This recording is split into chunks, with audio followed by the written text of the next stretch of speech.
Olá, aqui quem fala é Michele Camargo. Vamos dar início a mais uma aula do nosso curso de vedação industrial.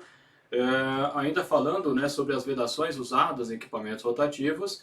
E agora a gente vai falar sobre os isoladores ou protetores de mancal do tipo magnético, né? Esse assunto aqui nada mais é do que uma continuação do anterior, como se fosse uma evolução, né, dos labirintos, e que é uma evolução dos retentores, né? Então, qual você vai usar? Se é um protetor de labirinto, ou um magnético, depende muito da aplicação. O magnético ele tem uma eficiência, ou costuma ter uma eficiência melhor do que o labirinto, que por sua vez tem uma eficiência melhor do que o retentor. Então, você pular de retentor para magnético é você sair do Fusca para a Mercedes, né? Essa é a ideia em termos de eficiência e tudo mais. Bom, o que a gente vai falar? Vai falar do conceito, né? Qual é o conceito? Também são chamados isoladores ou protetores, né, de mancal. Os fabricantes de protetor por labirinto costumam chamar de protetores de mancal. Já os de magnético chamam de isoladores. No fundo é a mesma coisa, né? Então por isso que eu estou usando essas duas terminologias, tanto na aula anterior como agora, né? É do tipo com contato, né? Então eu tenho isso quer dizer que eu vou ter uma parte fixa, um contato entre a parte fixa e a parte móvel. O princípio de funcionamento. Tenho duas faces lapidadas, uma estacionária e outra rotativa. Isso aqui é o mesmo princípio do selo mecânico, a gente vai abordar num capítulo específico só de selo mecânico, mas é o mesmo princípio, né? Então o protetor de mancal por magnético, ele é uma espécie de selo mecânico. Alguns fabricantes chamam de selo mecânico, inclusive. A única diferença é que o selo mecânico costuma ter um elemento elástico, representado mais comumente pelas molas, né?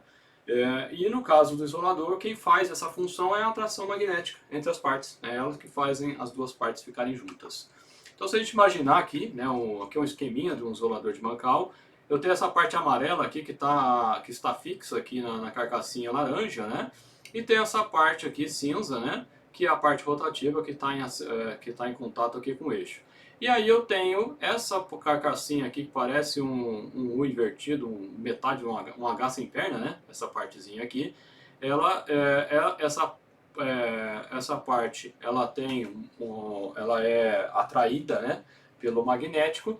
E aí ela também é lapidada, né? E eu tenho esse camaradinho aqui que é o componente magnético. Então esse camaradinha quadradinho aqui, né, na verdade é um disco, né, ele está em corte aqui, ele atrai essa parte aqui, fazendo com que a face em preto, essa pretinha aqui e essa face aqui, né, elas são as faces lapidadas que eu falei, né.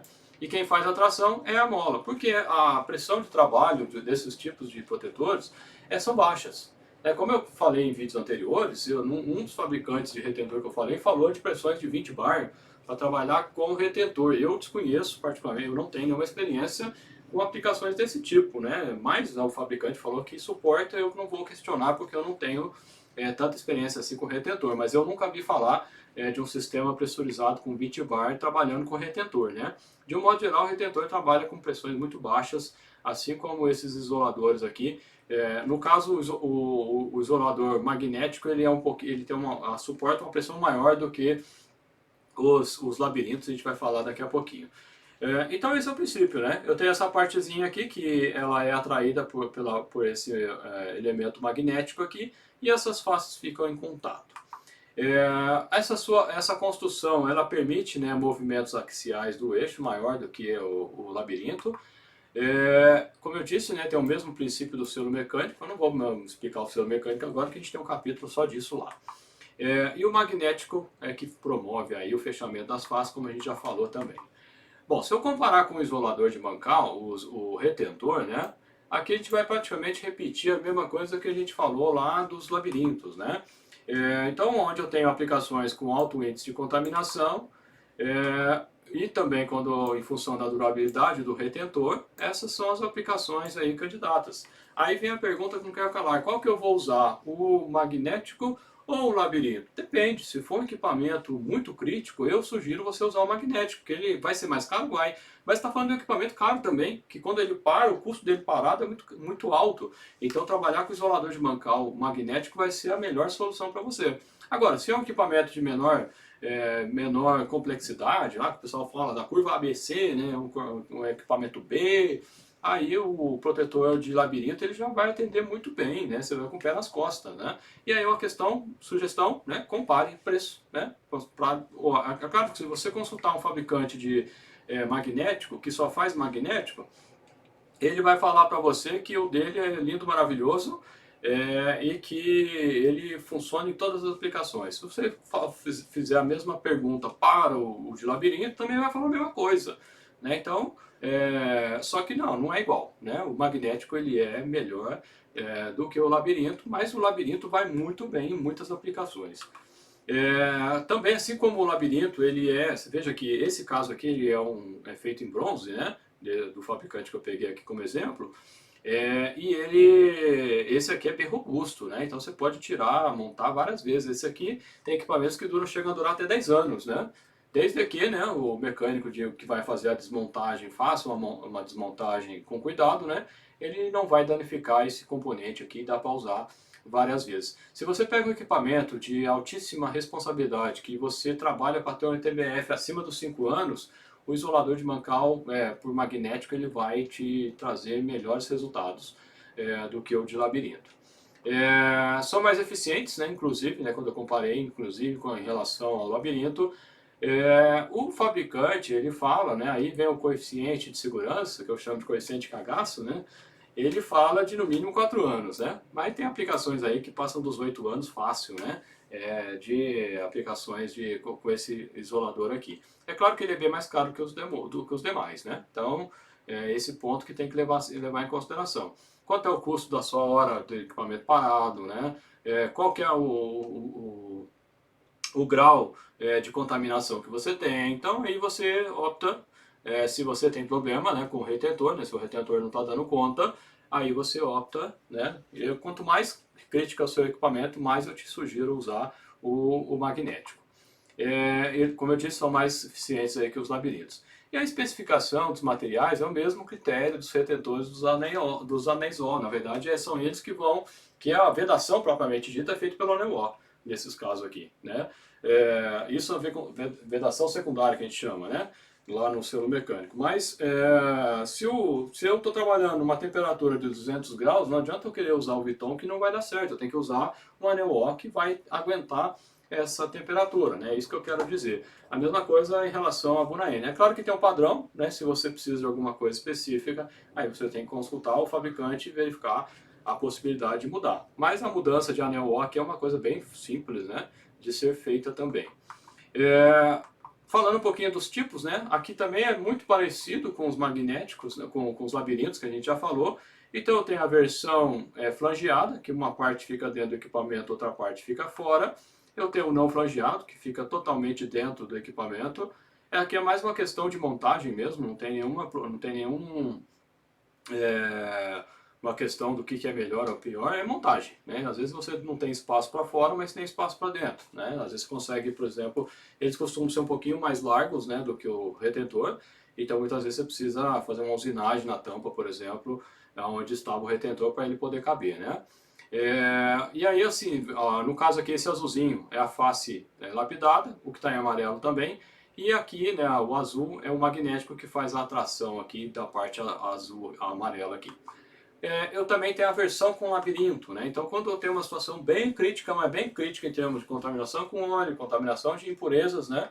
Eu posso trabalhar, além do magnético, trabalhar com labirinto. Então, esse aqui, não precisa nem falar que ele é melhor do que o labirinto, porque ele já tem o labirinto que o labirinto tem, né? Então, ele vai ser melhor ainda, né, em termos de eficiência do que só o protetor de labirinto, né? E é óbvio que se ele tem um labirinto, ele vai ser melhor do que só como é que chama? O magnético propriamente dito, né? É óbvio que você vai usar esse caso para situações onde a contaminação é muito mais crítica, né? Você tem situações de topo também, né? Que você pode usar o protetor de magnético de topo. O que fica aqui em questão, né? Veja que ele tem aqui como se fosse um ladrãozinho aqui, justamente equipamentos que ficam em área, né? Você se chove aqui, vai entrar, né, a água aqui, e aí você tem como a água ser retirada dessa região aqui, né? E você tem os de fundo também, né? Então esse tipo magnético ele pode ser usado também para acionamentos de fundo, e vai ter um rendimento muito, mas muito superior a qualquer outro tipo de vedação, seja retentor. Eu já vi alguns casos que o sistema era acionado por baixo e ele tinha pelo menos uns 4 ou 5 retentores para poder dar conta do recado, né? E aqui um protetorzinho desse aqui já vai dar conta suficiente. Bom, pensando em termos de especificação técnica, né, aí, de novo, vamos ao fabricante, né? Então eu peguei aqui um exemplo do fabricante, né?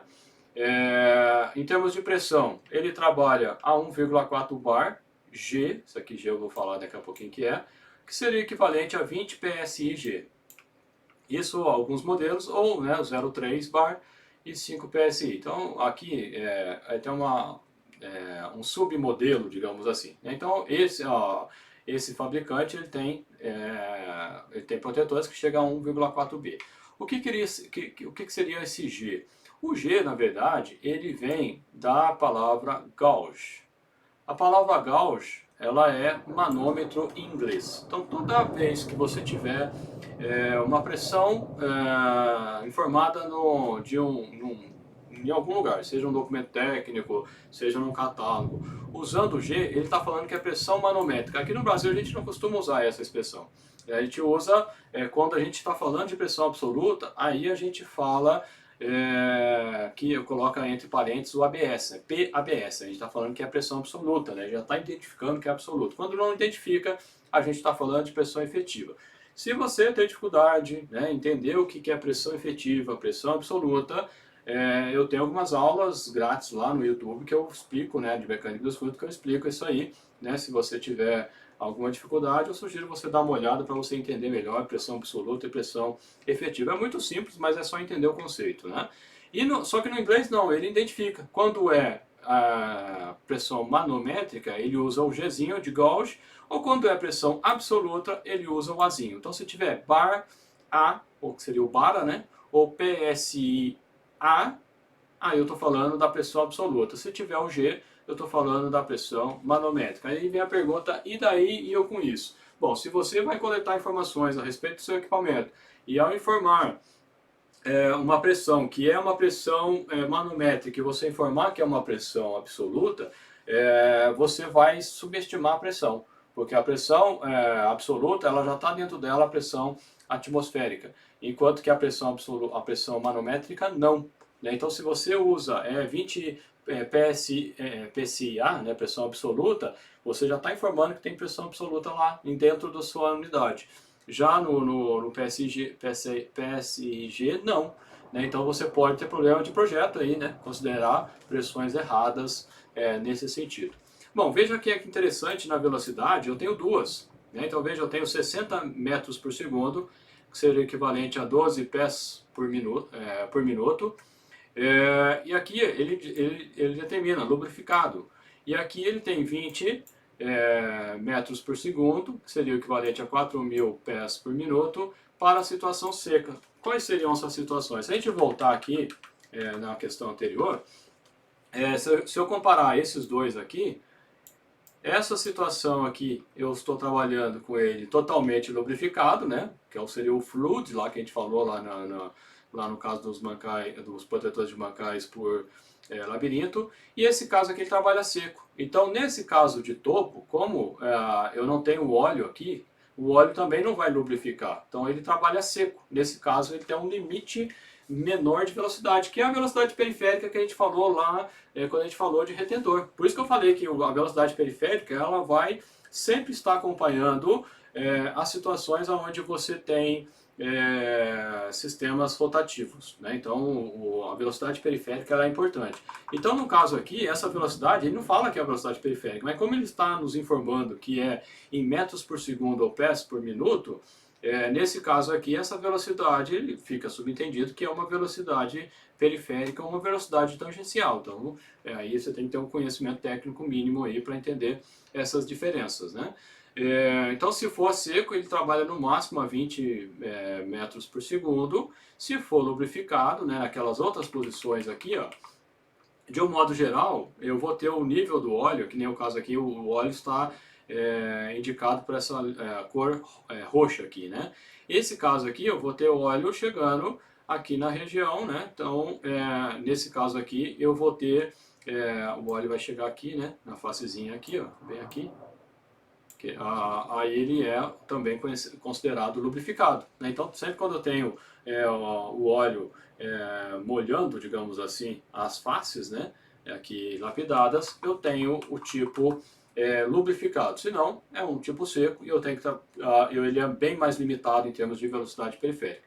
O que acontece se eu pegar uma operação de topo, igual eu mostrei ali, e usar 60 metros por segundo? Ele vai queimar as faces e vai detonar rapidinho, então não adianta, né? Em termos de temperatura, né, eu tenho caso até 150 graus ou até 100 graus, depende do material que eu estou considerando. Aqui o padrão desse fabricante é Viton, né, o fluorelastômero, Viton. Se eu quero aumentar essa temperatura e ela está mais relacionada com o material do anel O, eu tenho que mudar o material de Viton para um outro material. É isso que eu quero dizer. Em termos de movimento axiais aqui, né, do movimento axial, eu tenho 0,8 milímetros, né, dado aqui. Se não me engano é o mesmo lá do labirinto que eu mostrei, mas pode mudar de modelo para modelo, então tem que dar uma olhada. O TIR permitido aqui, né, o Allowable TIR, isso aqui, o TIR nada mais é do que o batimento, né, o eixo fazendo esse movimento. Ele permite no máximo 0,5 milímetros, então seria 5 décimos de milímetro. E o diâmetro, né, que eu consigo utilizar esse material, a princípio, né, de 19 milímetros a 380 milímetros. Né? Isso aqui seria, digamos, o que o fabricante tem como padrão. É claro que eu tenho um eixo de 500 milímetros, eu quero vedar, posso usar? Não, você vai ter que consultar o fabricante e ver se ele faz sob encomenda. É óbvio que vai ser um produto bem mais caro, né, do que o produto de padrão, mas dá para fazer. Né? Então isso aqui seria, digamos assim, o padrão. Normalmente nos fabricantes vai ter um asterisco aqui, né? Para valores maiores, você consultá-lo para essas finalidades.